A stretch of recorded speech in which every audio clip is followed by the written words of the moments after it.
الحمد للہ نحمده ونستعینه ونستغفره ونؤمن به ونتوکل علیہ ونعوذ باللہ من شرور انفسنا ومن سیئات اعمالنا من يهده اللہ فلا مضل له ومن يضلل فلا هادی له ونشهد أن لا إله إلا الله وحده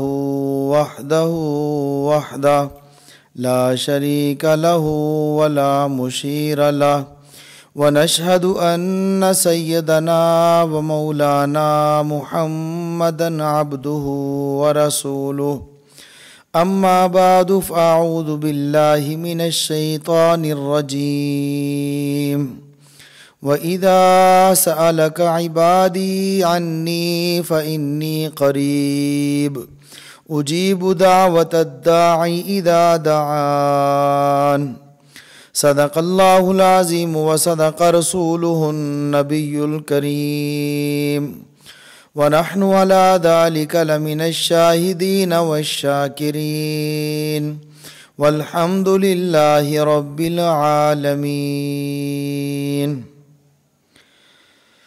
اللہ جل جلالہ خالق اور مالک ہیں، اللہ جل جلالہ غنی ہے اور اللہ کی ساری مخلوق محتاج ہے، خصوصاً انسان محتاج ہے ہر ایک چیز کا۔ اس کو بہت ساری ضروریات ہیں جو انسان کے ساتھ لگی ہوئی ہیں۔ صحت انسان کی ضرورت ہے، دولت انسان کی ضرورت ہے، عزت انسان کی ضرورت ہے، بیماریوں سے بچنا انسان کی ضرورت ہے، رہائش کے لیے گھر، پینے کے لیے پانی، کھانے کے لیے کھانا، گویا کہ 24 گھنٹے انسان ضروریات کے ساتھ بھرا ہوا ہے۔ دن اور رات انسان کی بہت زیادہ ضروریات ہیں، بچپن سے لے کر لڑکپن تک، لڑکپن سے لے کر جوانی تک، جوانی سے بڑھاپے تک، ایک ایک چیز کو انسان کی ضرورت ہے۔ تو ضروریات کو پورا کرنے کے لیے انسان اپنی تگ و دو محنت کوشش کرتا ہے، لیکن اپنی محنت سے، کوشش سے، لگن سے اس کی ضروریات اس وقت تک پوری نہیں ہو سکیں گی جب تک اللہ جل جلالہ کی طرف سے پوری نہ کی جائے۔ تمام ضروریات کو پورا کرنے والی ذات اللہ ہی کی ہے، اس لیے انسان اپنی ضروریات مانگتا ہے۔ مانگتا کس سے ہے؟ اس سے جو غنی ہے، جو بادشاہوں کا بادشاہ ہے، احکم الحاکمین ہے، شہنشاہ ہے۔ مانگنے کے لیے جو الفاظ استعمال ہوں گے یا وہ الفاظ استعمال نہیں کرتا، اس کی کیفیت ہے کہ وہ دل سے مانگتا ہے۔ اس مانگنے کا نام دعا ہے۔ اللہ رب العزت سے دعا مانگے گا، اللہ رب العزت دعاؤں کو قبول کرنے والے ہیں۔ اللہ رب العزت کی ذات ایسی ذات ہے، قرآن کریم کے اندر بہت ساری چیزیں ایسی آتی ہیں جن کو اللہ رب العزت نے نقل فرمایا۔ یسألونک عن الروح، اے میرے نبی آپ سے لوگ سوال کرتے ہیں روح کے متعلق، آپ سے روح کے متعلق سوال کرتے ہیں، قل آپ فرما دیجئے۔ یسألونک عن المحیض، حیض کے متعلق سوال کرتے ہیں، قل آپ فرما دیجئے۔ یسألونک عن الاہلہ، آپ سے چاند کے متعلق پوچھتے ہیں، آپ قل کے ساتھ آپ فرما دیجئے۔ بہت ساری آیات ایسی ہیں جس کے اندر اللہ جل جلالہ نے اپنے پیارے پیغمبر حضرت محمد الرسول اللہ صلی اللہ تعالیٰ علیہ وسلم سے خطاب فرما کر یہ ارشاد فرمایا کہ لوگ آپ سے پوچھتے ہیں، آپ ان کو بتلا دیں۔ ان کا سوال بھی بتلایا اور سوال کا جواب بھی بتلایا۔ سوال اور جواب کے درمیان نبی کریم صلی اللہ تعالیٰ علیہ وسلم کو واسطہ بنایا۔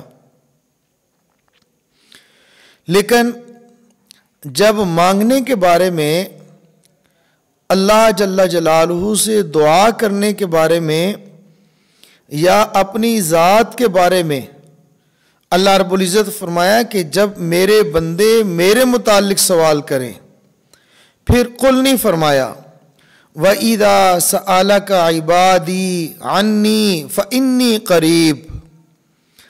جب میرا بندہ میرے متعلق پوچھتا ہے تو میں تو بہت قریب ہوں۔ کتنا قریب ہیں؟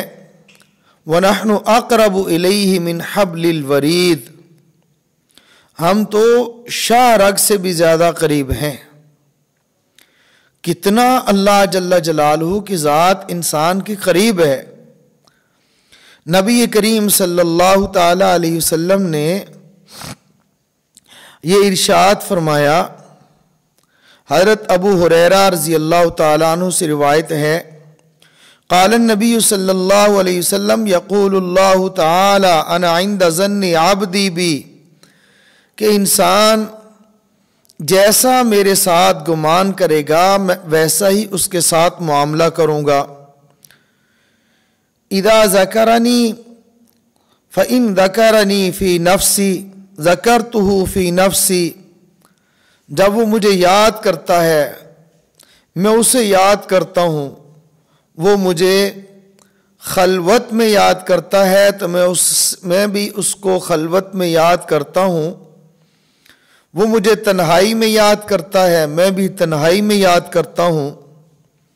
وَإِن ذَكَرَنِي فِي مَلَئٍ ذَكَرْتُهُ فِي مَلَئٍ خَيْرٍ مِّنْهُمْ، اگر وہ مجھ کو جلوت میں یاد کرتا ہے، مجمع میں یاد کرتا ہے، لوگوں کے سامنے یاد کرتا ہے، انسانوں کے مجمع میں یاد کرتا ہے تو میں اس سے بہتر فرشتوں کے مجمع میں یاد کرتا ہوں۔ اگر وہ میرے قریب آتا ہے، ایک ہاتھ قریب آتا ہے تو میں ایک بالشت قریب آتا ہوں۔ اگر وہ میری طرف چل کے آتا ہے میری رحمت اس کی طرف دوڑ کے آتی ہے۔ اللہ جل جلالہ کی ذات اور انسانوں میں، مخلوق میں فرق یہ ہے، انسان سے مانگے، ایک بار مانگے، دو بار مانگے، تین بار مانگے، جس سے مانگا جا رہا ہے وہ اکتا جاتا ہے، تنگ آ جاتا ہے۔ اللہ جل جلالہ کی ذات ایسی ذات ہے جس سے نہ مانگا جائے تو وہ ناراض ہوتے ہیں، جس سے نہ مانگے تو وہ ناراض ہوتے ہیں۔ عن ابی ہریرہ رضی اللہ عنہ قال قال رسول اللہ صلی اللہ علیہ وسلم من لم یسأل اللہ یغضب علیہ، جو انسان اللہ سے مانگتا نہیں ہے اللہ تعالیٰ اس سے ناراض ہوتے ہیں، اس پر غصہ ہوتے ہیں۔ انسان جب اللہ سے مانگتا ہے تو اللہ تعالیٰ اس سے خوش ہوتے ہیں۔ رمضان المبارک کا مہینہ ہے، یہ رمضان المبارک کی قبولیت کی گھڑیاں ہیں، قبولیت دعا کی گھڑیاں ہیں۔ جمعہ کے وقت، سحری کے وقت، تلاوت قرآن کریم کے وقت، سحری اور افطاری کے وقت، عین افطاری کا وقت، جب افطار سے 5-7 منٹ باقی ہیں اس وقت، تہجد کے وقت انسان اللہ سے مانگے، اللہ جل جلالہ ضرور دعاؤں کو قبول فرماتے ہیں۔